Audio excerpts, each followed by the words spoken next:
Good morning, ladies and gentlemen. I'm Keith Morgan, and today we have uni student U3 198571 in today to provide us with some information regarding transcranial direct current stimulation, otherwise known as TDCS.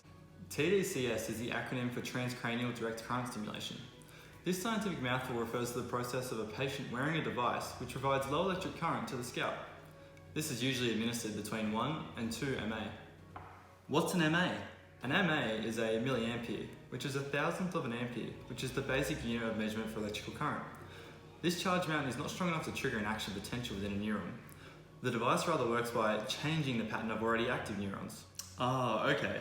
Furthermore, in terms of physiological mechanisms at work, the device that uses TDCS actually modulates the cortical excitability.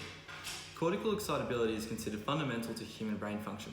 So this device acts as a regulator for the individual's brain and the way the brain can react to stimuli in its environment. That sounds rather important. This concept is very important to consider when the application of TDCS are viewed on individuals with major depressive disorder or MDD. And how does TCDS work for patients with MDD? Major depressive disorder or MDD is commonly referred to as depression and is one of the many different disorders that can be treated by TDCS.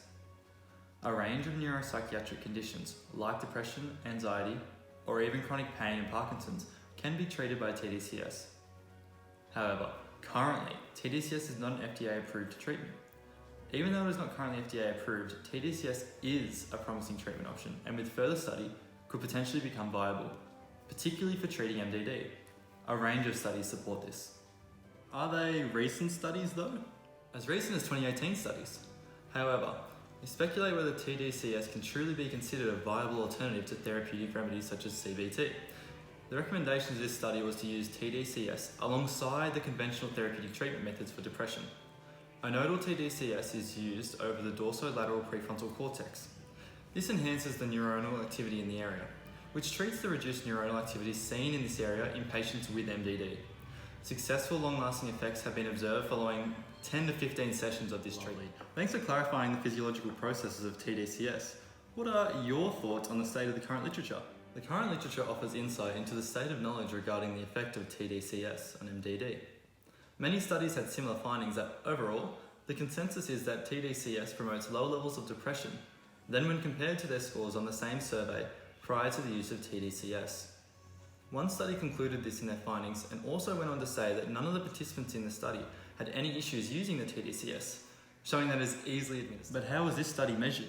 This study concluded its findings using the Hamilton Depression Rating Scale and also the Beck Depression Inventory scores. Other studies compare the use of psychotropic drugs and how the development of using TDCS has far greater efficacy than psychotropic drugs. The recommendation was stated that further study into which is the optimal parameters for administering the TDCS would be the next step in its development. It is interesting to consider the history of TDCS and its development following the trials of psychotropic drugs, as it can provide insight into the future of how physiological psychology continues to evolve side by side with pharmacology and psychopathology. These developments will continue to strengthen the armamentarium for healthcare professionals. The depth of literature available displays promise for physiological psychology, including MDD. Therefore, critical analysis does reveal the current state of the literature is very strong and is heading in an even stronger direction. Do you have any opinions on this yourself? More information regarding the literature state can be drawn by analysing other studies not directly related to MDD. A study conducted on bipolar patients found no statistically significant difference for the antidepressant levels between the control group and test group. Conclusions can be made from this that TDCS does not work for depression when it is a comorbid diagnosis, rather when it is a sole focus of the TDCS treatment. So, no further work is needed in this area then. Whilst the current literature has depth in the fields of using TDCS for MDD and has seen success, especially when paired with conventional therapeutic methods, I believe there are gaps in this literature and further studies could be conducted to discover two things. What do you propose? Well, the first is a longitudinal study to explore whether it is 10 to 15 sessions on a weekly basis or if a session per year over a decade would hold the same long-term successful results as the aforementioned pilots. The reason this longitudinal study would be beneficial is because we currently do not know the optimal parameters for administering TDCS. The study that compared TDCS to psychotropic drugs outlined this, and in order to critically analyse the previous data and prepare to do more research in this field, we need to address the known gaps. Whilst the study outlines that the gap is in the form of unknown optimal parameters, This can be extrapolated on to say that the true gap is that the optimal method of administering TDCS is unknown. By studying whether it is a consistent amount of sessions on a weekly basis, or if it's having a specific quantity of sessions in total, it can be deduced exactly which is the optimal and most efficient way to administer TDCS, which benefits the patients as best as possible. This is the reason the longitudinal study is the first proposal to address one of the current gaps in the literature.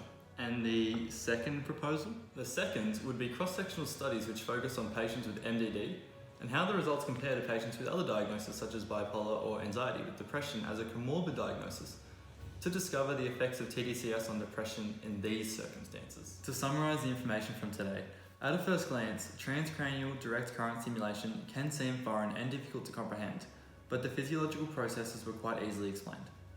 TDCS has the capacity to be delivered in a variety of ways, but the scope was refined to focus on the effects of TDCS on major depressive disorder. Whilst the current state of literature has made great headway, there are some gaps that have been analysed and extrapolated on. These gaps are amendable, however, due to the potential studies that I just mentioned. Well, you've wrapped that up nicely. Thanks for your time today, and I'm sure the viewers at home have a much clearer idea on exactly what TDCS is, how it works on a physiological level, and what we can do to learn even more about it. Everyone else, that's all we've got time for today.